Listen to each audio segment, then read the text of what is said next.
ആയി അത് ഇനി ആക്കണം. ഇനി വെള്ളം വാലണം.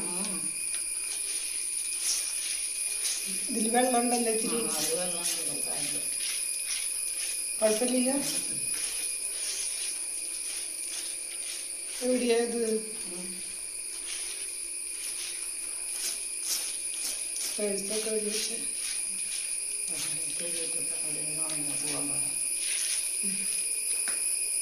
കൊണ്ടോട്ടെ എന്നാ അരി പൊടിപ്പിക്കാൻ പോവുക. ഞാൻ അരി പൊടിപ്പിക്കാൻ പോവുക. അമ്മയൊക്കെ ചെയ്യാറ്, ഇപ്പം ഞാനാ ചെയ്യണം. ഇത് പൊടിപ്പിക്കും വേണം, പിന്നെ അത് വറക്കും വേണം. അവിലോ ഇത് വറക്കാൻ വേണ്ടിയിട്ട്. അപ്പം ശരി എന്നാൽ ടാറ്റ, ഞാൻ വരാം. ഓക്കെ ബിസിയാണ്, വരുന്നുണ്ട് ഞാൻ.